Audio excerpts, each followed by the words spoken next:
Alright, so I have final location for the fence stake now.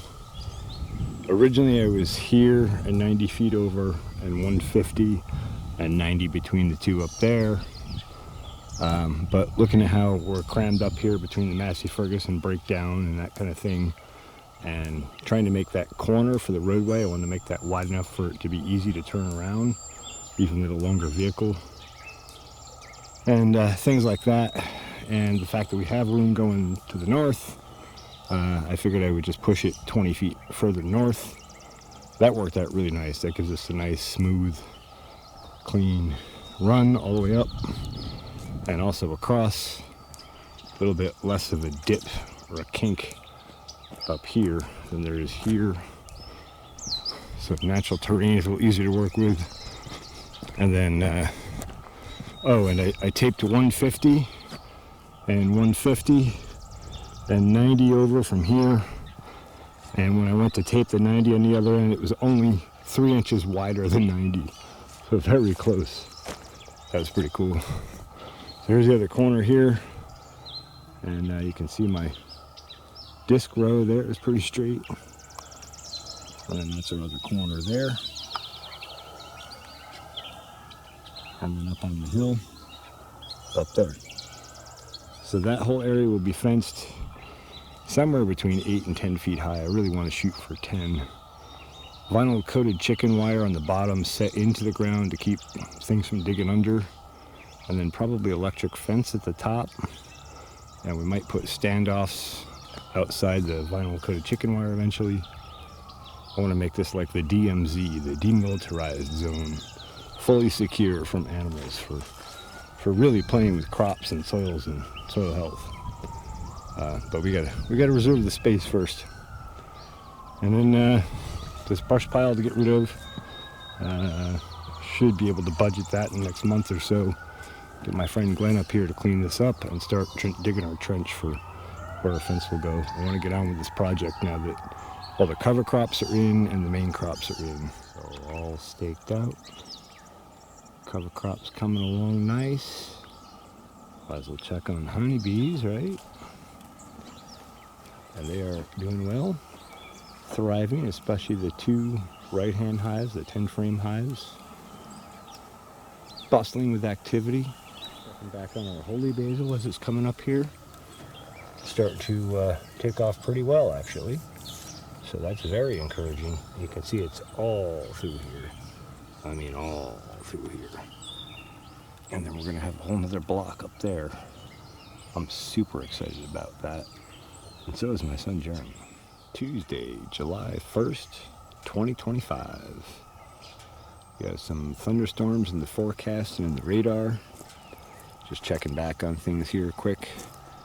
I know we just took a look at things yesterday in the previous video, but it's probably been a while since you saw the previous video.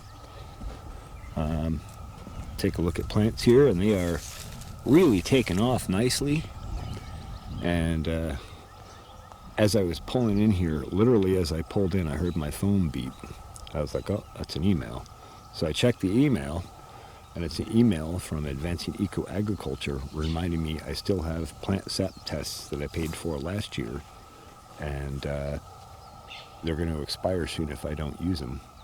I guess I can bump them over or something, but I'm realizing this would be a great time to take some plant sap testing and find out where we're at, and then we can sample again a couple more times throughout the season maybe, and really get dialed in using plant sap analysis.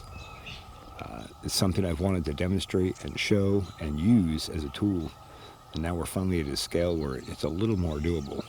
Still a little expensive per block, so to speak, but even if we can take a couple of different snapshots this season, that'll tell us a whole lot about the soil and how well we're managing plant health and plant nutritional balances.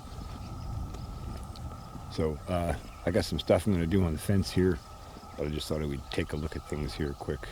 And boy, they sure are looking nice. One of my favorite things to do when I pull into the farm now is drive along this row slowly, or along these rows slowly, and observe the differences between the far end and up here. And I have to say, up in here, remember yesterday well, maybe I'll pull a clip up from yesterday, and you can see it from this angle actually very well. There's that dry, rocky, sandy hump there, and you can see there's a difference in color, in plant color, and a difference in the amount of growth there.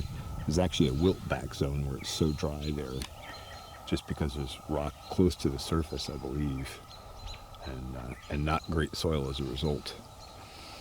But like down here where there's this nice heavy loam in here, things have really filled in, and you can see how well that cover crop canopy is filled in already, and how big some of these cover crop leaves are getting. The potatoes also, you know, I mean, things are just exploding in here. And we got our daikon radish all over in here, taken off, and our buckwheat. And it's just a really thick, dense canopy. That's what we're aiming at.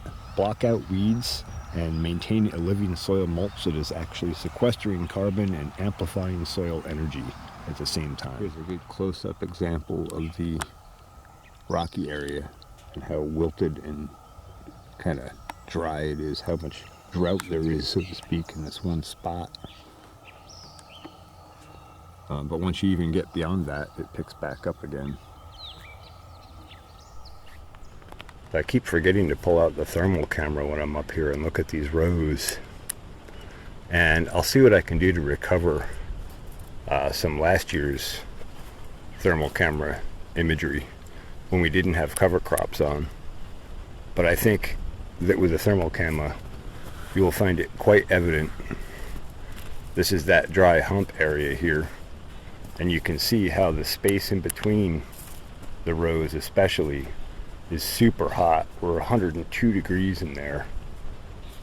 And then as we come away from that dry rocky area and get into the area where the cover crop is darker and greener, you can see just how much cooler everything is. Our max is 93 degrees in here, and you can see there's a few hot spots where the cover crop hasn't quite filled in all the way yet, but it's a tremendous difference in soil temperature, and that has a tremendous effect on the soil biology and their ability to survive and thrive and do what they do and provide those exchange sites between the soil and the plants. They really are kind of the banker between the two, so to speak. And so I think an even better comparison is we're looking over on the east side of the potatoes here, where the cover crop has not grown in so well. And you can see how much hotter everything is, except for where you see the cover crop leaves. So again, dramatic difference in having a cover crop and living mulch on top of your soil and not. So today I've come back to the auger with a 4-inch bit on it, a shovel, a breaker bar, and my plan is to, for testing of soil depth and visual purposes both, set the 4 corner posts approximate location, or hopefully final location. We'll see how it all plays. But set those 4 posts. I'm just going to drop the 4 EMTs into the holes just to see how it looks, how it fits, how our height works, that sort of thing. So I'm going to offset from the outside corner edge of these points, which is 150 by 90, 150 feet long by 90 feet wide. I'm going to offset to the outside corner at 45 degrees, 8 inches. And then I'm going to drill a hole and see if I can get down 2 feet, 2.5 feet, something like that. I'd like to see 2.5. We'll see how we do. This will be a good gauge of, theoretically, a good gauge of how well the rest of this hole drilling will go for that sort of thing. Just want to have an idea before we start digging trenches and getting ready for final install. This is what I was afraid I was going to run into. I got 16 inches down. Yeah, all right, 18 inches down, really, to grade. And I think we hit rock. I couldn't get it to drill any further. But I'm going to try hitting it with a breaker bar and see if we break anything up in there and can go a little deeper. Well, it took a while, and I tapped it with breaker bar a little bit, and then I went back in with the auger, and I got the auger into like here or so, or even here, and that's probably, yeah, it's probably 24 inches. I'm gonna drop the tape down in there after I dig the soil out, but that's not bad. It takes a while, and you gotta go slow, because that auger will just torque your arms right off you if you don't go easy. Yeah, right on the money. We made 24 inches at a grade, or even maybe 25. So that's nice. Scooped out down there. Might drill some more just to see how deep we can go. Okay, after a few more minutes of steady drilling, it looks like 26 is about the limit here without really extending drill time for very little gain, if any. So we'll take it. That's not bad. So here we have our first test of what is a 10-foot stake look like, set right in the ground, about 2 feet or 26 inches, and how much stands up from it. And I'm just under 6 feet tall, and I got right about here. Yeah. And I can usually reach about 8, yeah, maybe a hair less than 8. So, and that makes sense for 26. So that's not too bad. And then what I originally had planned to do was to cut sections of this that would sit like basically at grade, and set those in gravel or concrete or something, and then use an adapter to clamp the two together so I could put a 10-foot stick on top of it. But I may flip that around and just set the posts and then go back and go from grade to top of fence to get our 10 feet. Because I do want to go the full 10 feet eventually. The top of this will probably be electric or just wire of some sort. And the bottom will be the vinyl coated chicken wire mesh. Over on the east corner, southeast corner, went to 29 in about 3 or 4 minutes, maybe 5. That wasn't too terrible. A lot of heavy clay on this side. Big clay blocks coming out. Oh, that's all nutrient to be unlocked. Now that is a satisfying sound. Wow, well that one was tough with some gravel and stone bits in one of the layers. But once I broke through that layer, it drilled right through nice and smooth. More of that clay plug down in the bottom, and it's deep. We're 30 inches at grade. So that's nice. That'll make a nice deep corner post hole. Yeah, and then one up on the stone ridge to do. That's going to be interesting. This one, not so great. Solid rock at 16 inches is what it is. Just noticing that cover crop starting to really fill in a little more up there. That looks nice. Just moved up to this fence post corner, started drilling, hit a hard spot. Ran out of fuel, so we're going to refill. But moved the truck up here, and as I got out to look at the cover crop here, I noticed there's a very noticeable difference here. And you can see where this bed was last year. This was tomatoes and peppers and a bunch of stuff.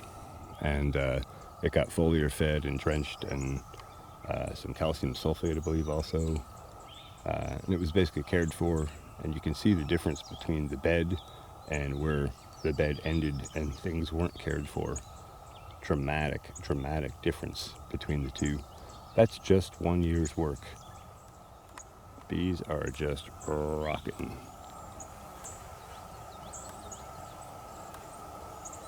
Telling me to get out of the way. But 4 stakes up.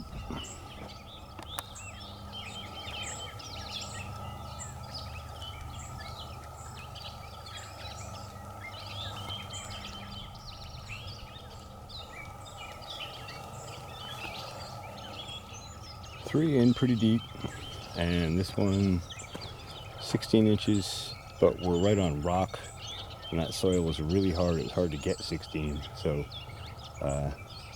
between that and some brace posts that I think I'll put in on either corners, I think we should be okay. Definitely gonna need some bracing and reinforcing. Oh, and hey, wouldn't you know it, here comes that rain that's so needed. What nice time. Uh-oh, here comes trouble.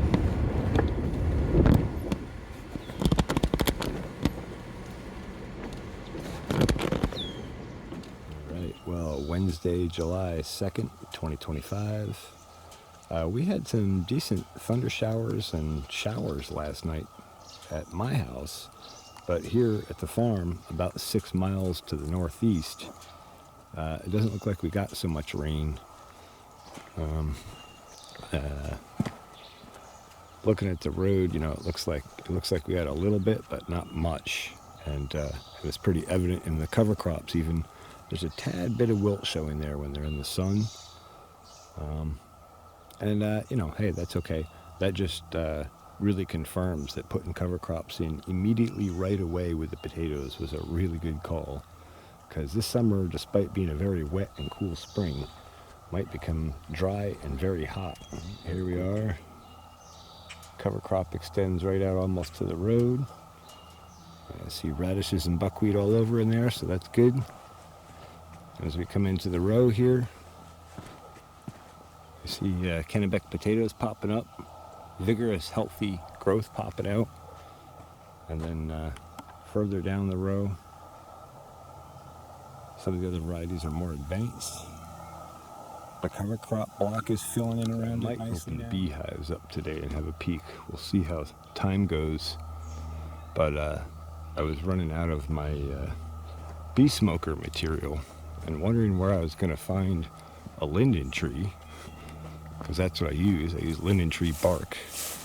As they grow out, this outer section dies off. And with two hands, you can usually peel it off in a big hunk. There we go. Like that.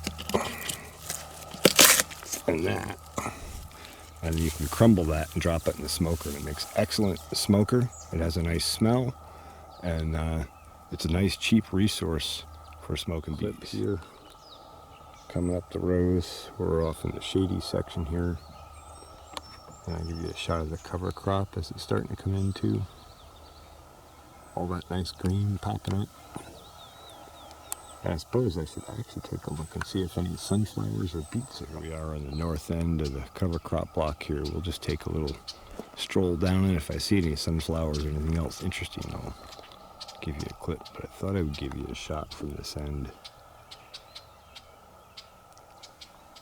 That green sure is filling in nice. Hard to tell up close, but when you look across.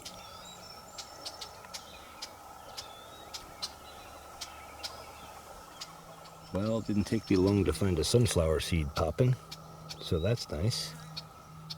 And if there's one, there's more, because I put down quite a few. Oh, there's another one over there.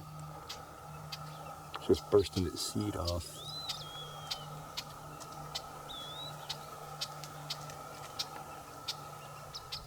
So yes, we have successful germination of our buckwheat, some of our sunflowers, and I think some of these might be some of the beets. I think some of these might be some of the clover. Almost positive those are beets. So it looks like things are filling in here despite the extremely dry weather. That's nice. Once the canopy gets on here, that'll hold a lot of moisture in. Just pulling into the north block here, and as soon as I pop my head out, I'm noticing it's quite a bit greener in here. And it's right where the soil is a little bit darker.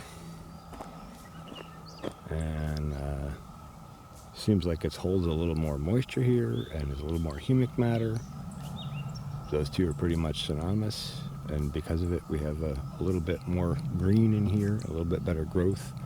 Also, getting some, you know, a little afternoon and on through evening shade, which will help protect the soil from drying out quite so fast. So yesterday I got my 4 stakes in, and today I'm thinking about putting the plow on the Ford and seeing if I can cut a trench between these 2 points now.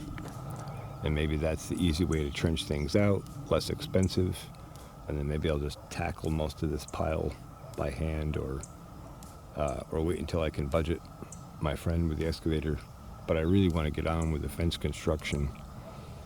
Despite not having the pile burned out of here yet, I can at least get posts set and that sort of thing and be well on our way, rather than waiting before we even start the project, because it's going to be a long project. Ready, here we go.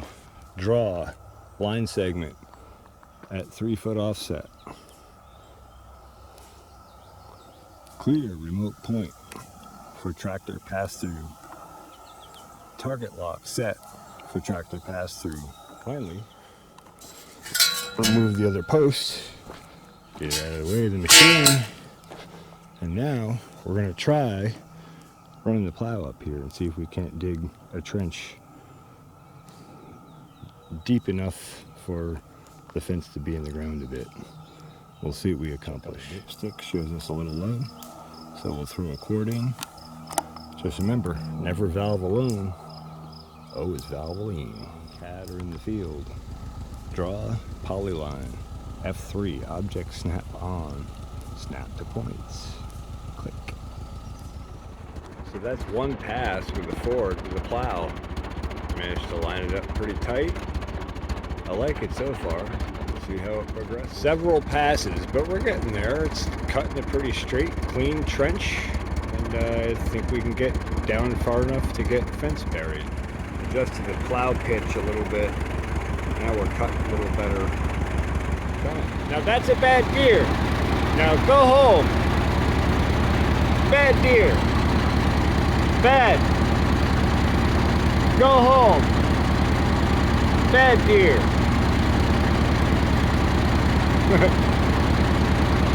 Bad. Matt.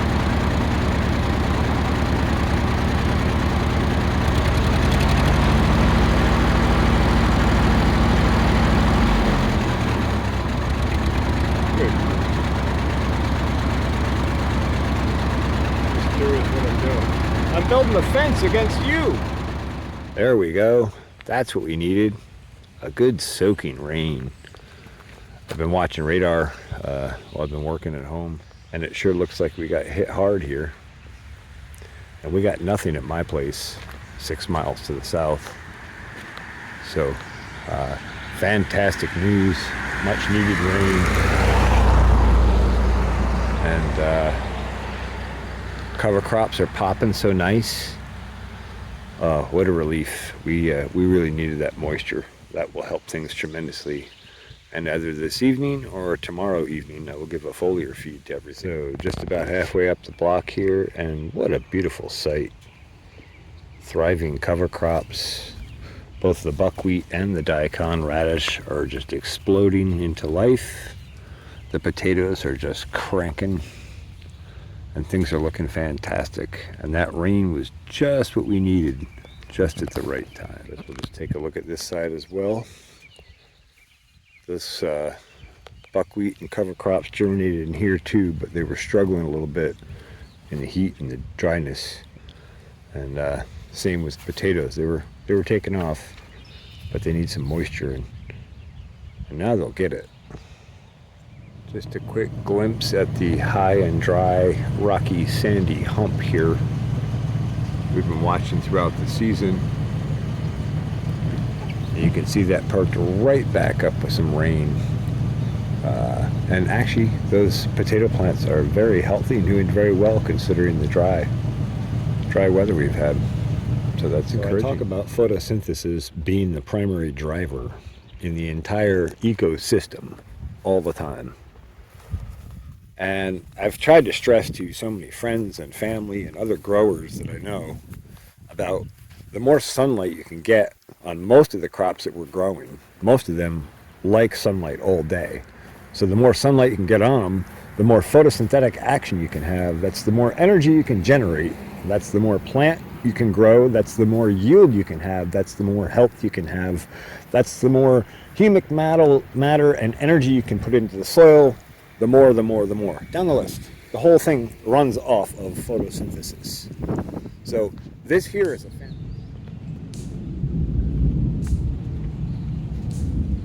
Still got some thunder cracking around us. We definitely got some good rain because it's awfully muddy in here to even walk around. So I'm not going to work on trench stuff today. But I am going to walk around, look at things, and kind of sort things out in my head another step.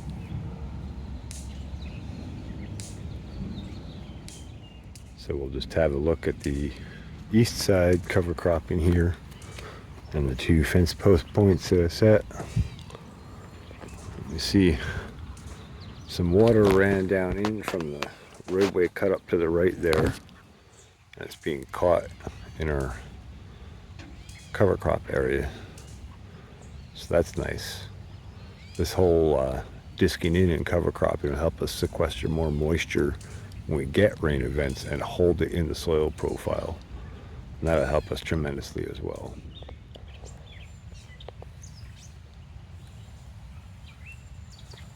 And then the previous planting of cover cropping, filling in very nicely.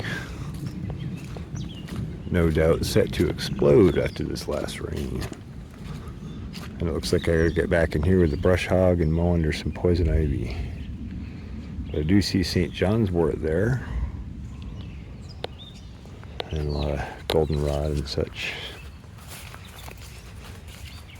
And then again, very clear, definitive line between the bed that was amended and foliar fed and given trace mineral nutrition and biology last year, and everything else that wasn't to the left of it. There's a very clear cut line. Checking on the bees here. We have lots of returning foragers, but it looks like the thunderstorm slowed them down a bit today. I know they were blazing last night. Okay, so here we are up by the honeybee hives. You can see some of those cedar trees are quite warm still from the day's sun. You can see where our cover crop is growing in nice and green. And now we'll take a look at the honeybee hives. Oh my.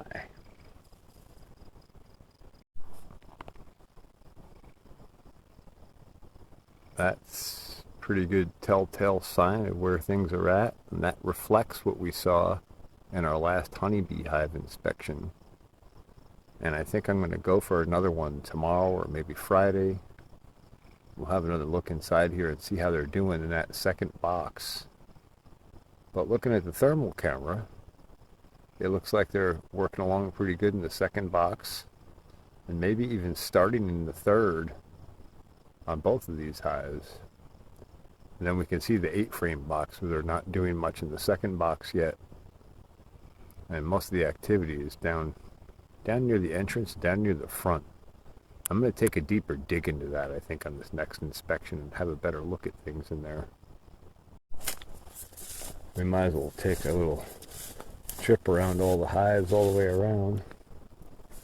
See what we see.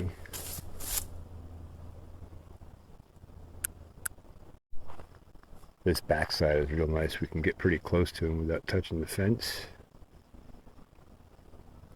Yeah.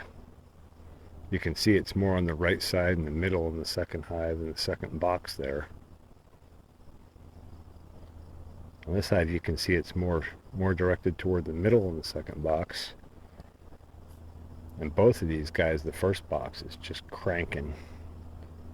What are we holding there? We're holding almost 74 degrees versus 65 elsewhere basically.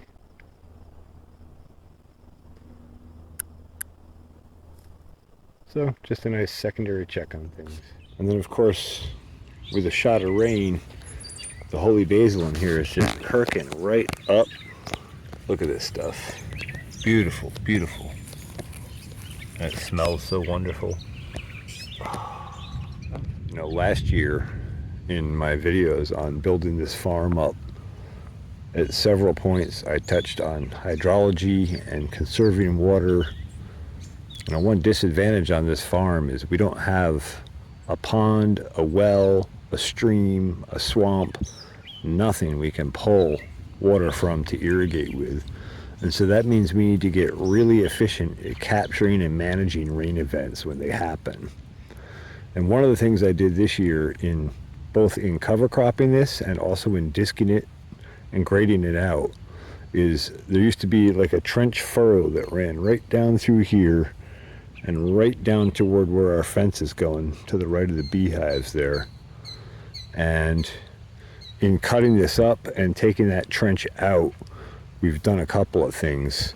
We've given it a way for the soil to slow the travel of the water. So water on top of the ground versus water in the ground. Water in the ground flows about 1,000 times slower than water on top of the ground. So if you can get the water to soak into the ground, you can slow down how fast it moves. And if you can do that, you can hold more water back in the soil and in the terrain and in the soil profile. So the disking gives us a much better absorption capacity. And then with cover crops, that'll help us give an even better absorption capacity, and it'll actually open up soil porosity so we can capture more water faster during heavy rain events. And then in addition to that, we got rid of that trench that would conduct the water away. And so now we're sequestering any water that comes down off all these slopes that are around us, up above us here. It's all going to come down into this valley. And now, instead of running down that trench quickly, it's going to hit this, and it's going to be forced to seep in and slow down. And so now it's going to move 1,000 times slower. And as it continues down the downhill slope of this landscape, it's going to be pushed right into our fence area, where we're going to have our primary growing crops. So should work out pretty nice. See, now looking back on that same block, and then if we look further up slope of our grow area, what do we have here? We have a puddle. Where did that come from? Well, we had a thunderstorm, so we had a heavy, fast rain event. And this whole area in here is a bowl. This all slopes up around us in all directions, slopes uphill. And this is the central valley that comes down it. That's where all the water goes. So, like I was talking about, if it collects here and comes into an area that absorbs it and slows it down, we've then sequestered all that moisture for our use. Just a little further up here, and remembering that this was holy basil in here last year, I took a little bit of a closer look, but what do I find but holy basil everywhere that reseeded from last year, all through this section where our soil was amended and our raised bed was. So that's pretty exciting. That's more of it. Amazing stuff. If you haven't tried holy basil or tulsi, give it a try. All sorts of clovers coming up in here. So that's nice to see our cover crop getting established. And Mama Painter is laying some eggs. Talk about coexisting with your ecosystem.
Yep, more rain.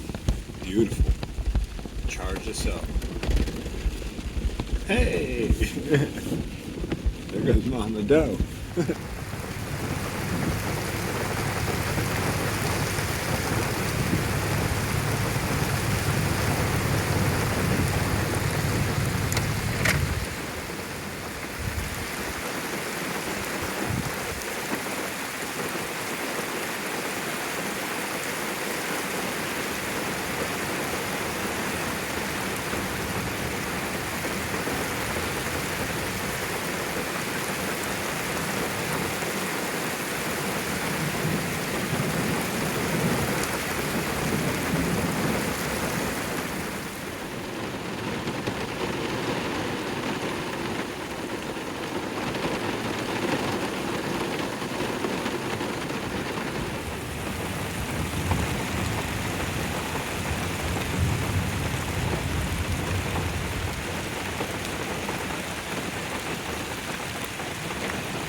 Ever notice how the leaves dance in the rain?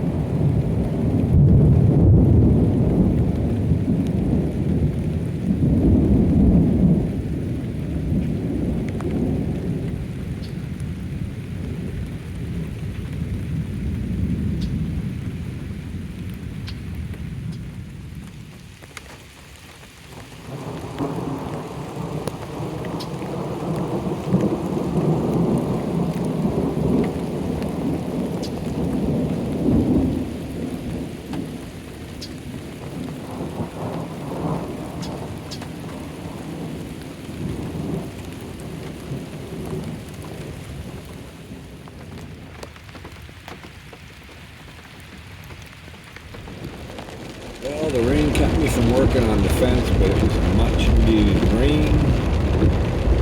And I got to get some nice video. So I call it a good day on the farm regardless. 4th, 2025. Happy Independence Day. Well, we got some nice rain last night, and that really helped things along. And they're looking good. I just pulled in back to the farm here. It's about 4:45. Cover crops are coming up nice. Looking good. Gonna have a drive down. Daikon radish already the size of my hand spread. Just catch a shot from this end here. And look at the cover crops in this end.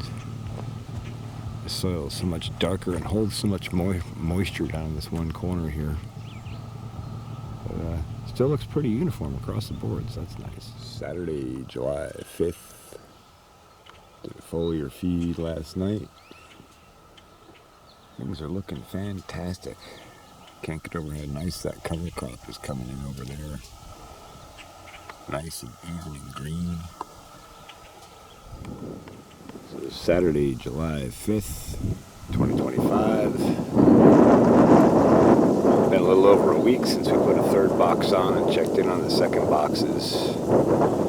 Traffic is fierce in and out of the hives today. Just crazy amounts of inbound, outbound. And that means an intense amount of resources coming in, which means they're filling those hives up quick. So we need to find out where we're at. So we're going to take another peek back in there. And we might go a little bit deeper on this 8-frame hive and have a little closer look at things in there. If they're not breaking up into that second box now. If they are, we might just let them roll. We'll see. That same day, about 2 hours later. Sun's back out, thunderstorm has passed through. We got good rain. And I'm back up to take some measurements on the forward here. Gonna make a little bit better platform for the foliar feed setup for some future upgrades that I have planned, but We want to make sure our tank is stable first.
So in the grand scheme of this farming project, it's easy to get overloaded with so many details as to lose focus of some of the smaller projects that are contained within the bigger project of the farm. One of those for me is this catnip. This is a special kind of catnip that I got seed from a friend of mine, and I've grown it out in a high nutrition program. There's one here and a block there. I don't know how many plants are in here all total, but we're going to spread them out right here out in front of the honeybee hives. And this will provide a catnip crop for my friend's business where he makes catnip toys. Very cool stuff and very special kind of catnip. Cats will literally prefer this over other catnips. Been tested over and over. So I'm going to put a row of that in here, and then when this goes into flower, it also provides a pollen and nectar crop for honeybees. So yet another benefit for that. It builds soil, and it gives us another crop. And then we can build our seed crop from that, and eventually I might plant fields of this stuff. We'll see. There we go. There's a whole cake of it out. I'm just going to go through and break off plants where I can. Kind of like that, and that'll give us nice rooted clusters, and we'll just go through and plug these in. That's a decent row of catnip from the soil here, right there, on up to the shovel. Every 1.5 2 foot, something like that. Those should bump up and thrive. That's the first crate, and then I got the planter still. So now with the trench cut in place and coming back off our 3 foot offset, came back and rebored the hole, and that gives us a nice about 23 inches from the bottom of the trench to the bottom of the hole right now. I could drill further, but it's starting to get to a point where I can't reach the bottom of the hole to scoop it out. And I think that's a pretty sturdy depth for setting a fence post. So I think we're going to call it there and move our way on up. Also, that gives us about 30 inches or maybe 29 to grade. So if our fence comes down to 22 or 23, somewhere in there, then we got a solid 6 or 8 inches at least underneath the soil. And I probably will wrap the fence across a little bit on the bottom, just to make it harder for would-be digger underers. However you say. Well, making some good progress. Most of these holes I managed to get at least 14 or 15 inches. The ones down on the far end, more in the 22 to 24, 25 range in depth below the bottom of the trench. Up this way, we're running a little bit shallower. We're probably going to need to do some extra concrete in here to stabilize these. And I'm not sure, I might do some bracing too or something. We'll see. Got to think about it. But pretty shallow. I'll show you. This one is one of the especially shallow ones. Bad news, it's shallow. Good news, we're right down to solid rock. So if we pour concrete on rock, we're at least bonded to the rock, basically, or approximately bonded to it. So, but yeah, I gotta figure out, I might dig that out a little more and put sort of a footing in for the ones that don't have much depth. And we're coming up in the corner here too, and I know that one's gonna be shallow as well, so got some figuring to do. There we go.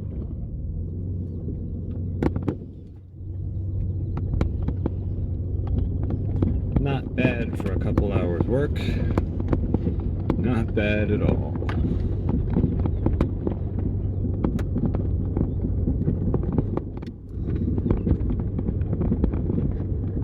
$150 foot. I don't know if you can see it or not, but Mama Doe's out there eyeing over here already. Can't wait to get into this in the thunderstorm and the rain the other day, but just want to get a closer shot of it here. All the clover that I put in with the rest of the cover crop here is starting to come up.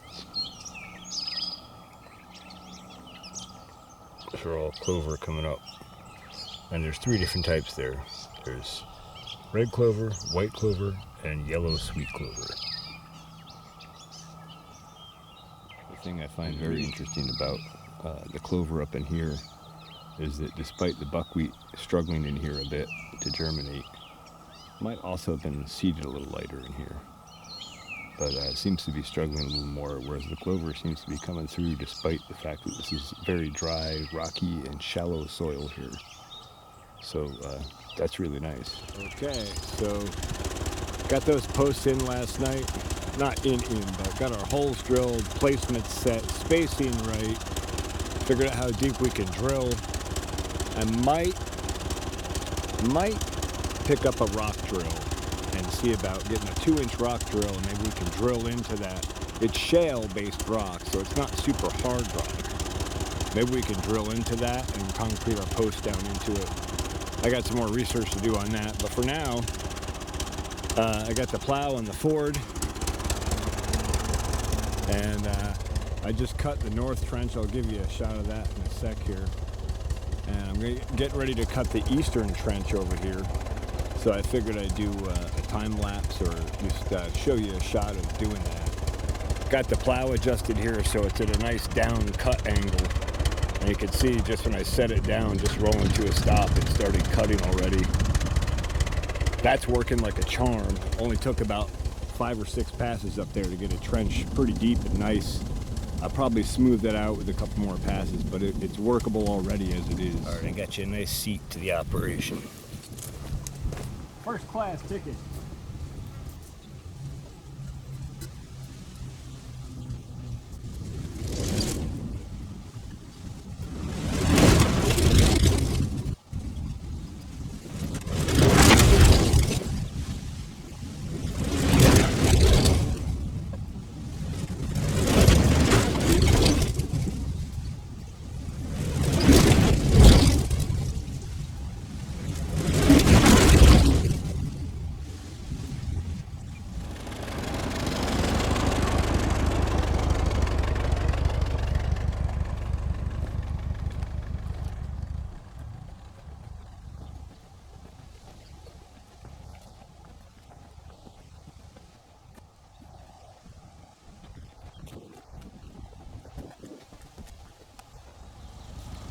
So, just sitting here looking at my cover crop, having some electrolytes here to rehydrate, and looking at how much damage, quote unquote damage, I've done to the cover crop here with the roadway and trenching out for the fence and all the turnaround spots up at the other end there for working on the fence. And it always bothers me to plant a crop and then do damage to it right after you plant it. But it made me realize I have to keep my head straight about it, because a cover crop, in this application at least, is basically like formatting a hard drive. You're creating a clean blank space to do all your install work from. So everything is nice and uniform and smooth and graded, of the same species and variety. It's surrounded by growing, healthy, living ecosystem. So the ecosystem that we build inside the fence will be connected to the ecosystem outside the fence through the soil. although we don't necessarily see it that way. That is the reality of it. And so putting down a cover crop like I've done here, and you'll see as the clover evolves how this turns into a multiple level flowering cover crop, but it'll do multiple things at the same time. But anyway, it puts down like a nice format on a hard drive, set everything to 0, and then you got a nice clean work zone to work in. And you can see that makes this trenching a whole lot easier. Believe me, if you've got ruts or rocks or whatever, it's going to change the depth of your trench. It's going to make the plow kick left and right on you as you go over those bumps. And so you won't end up with this nice, straight, clean trench like we have here. You'd end up with something with some turns and buckles in it. Not that that's horrible in the scope and the scale of things here, but hey, if we can build nice, clean, straight lines, let's do it. Because it's sure a lot easier to work within those bounds later on, with design work, with row widths, with all those sort of things. Over here, going down the block here, and this spot, things are doing particularly well. Look at the size of this daikon radish plant already. Look how big these leaves are. Almost the size of my hand already.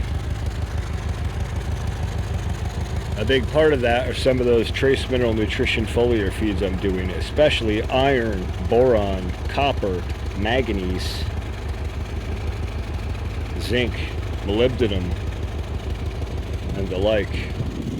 Makes a tremendous difference in photosynthetic efficiency, leaf size, plant health, the works.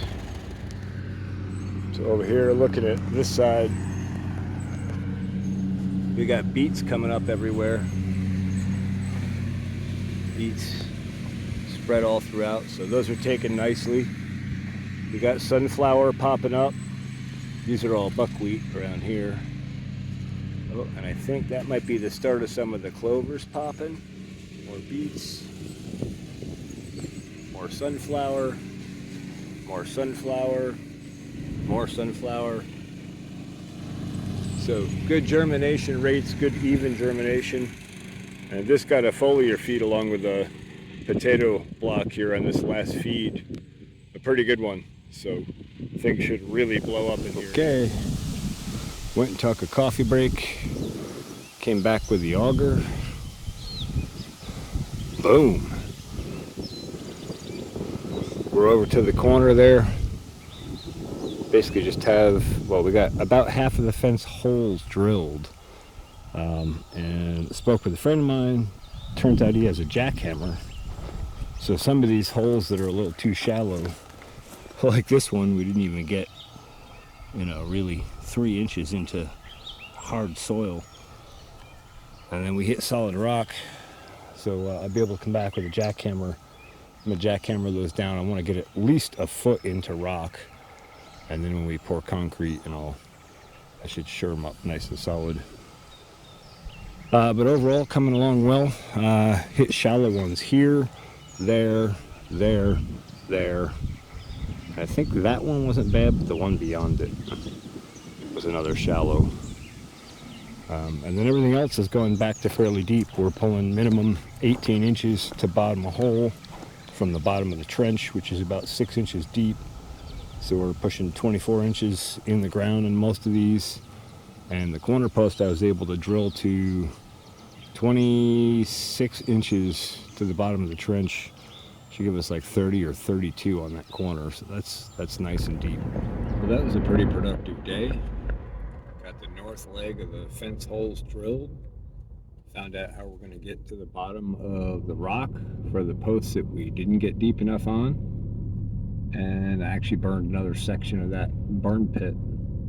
Didn't film any of that. Didn't figure I'd drag you through the fire with me.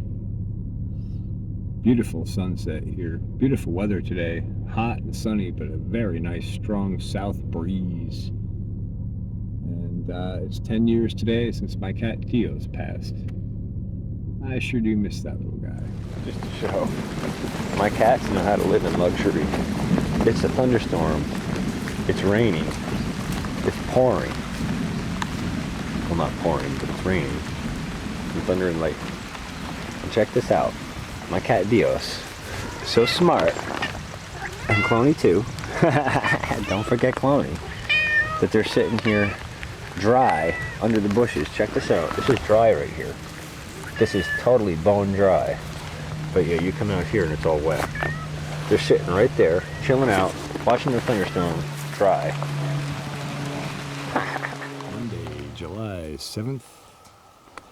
Back here at the farm. Just about 6 p.m. And wow, things are growing really well here.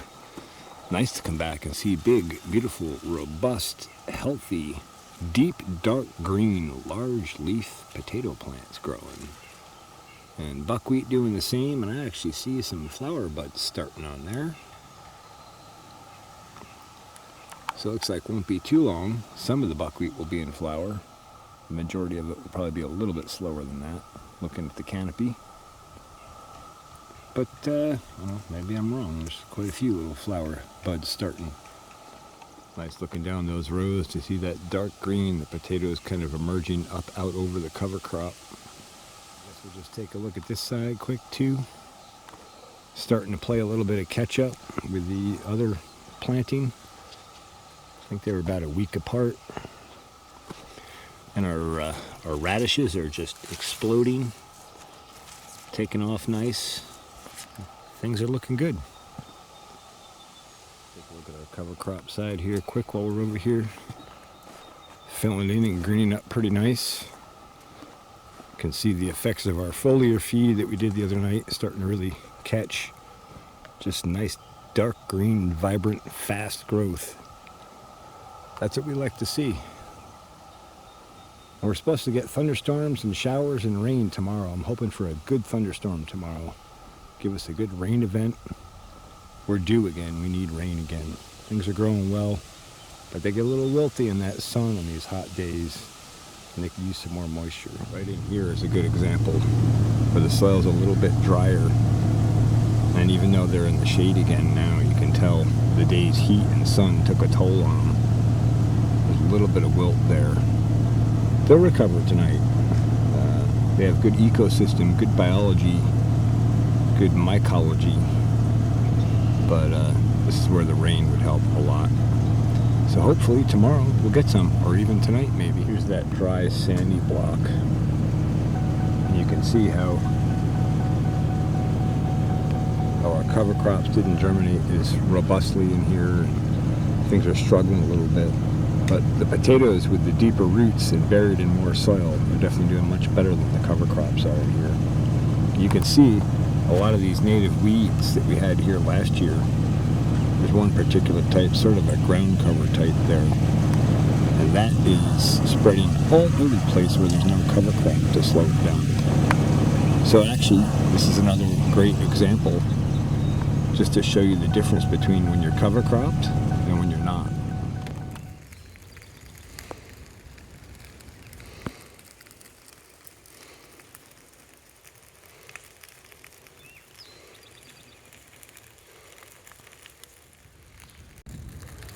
Over here, working my way through the pile, chopping and throwing in. I come around this corner and there's this bright yellow sticking out. I look closer and it's like a super aggressive fungus that's attacking some of this material. Pretty cool.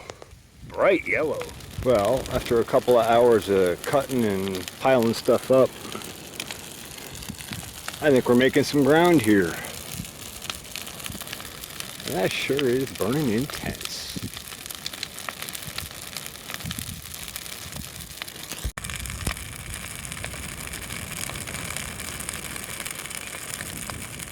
Well, that made short work of that.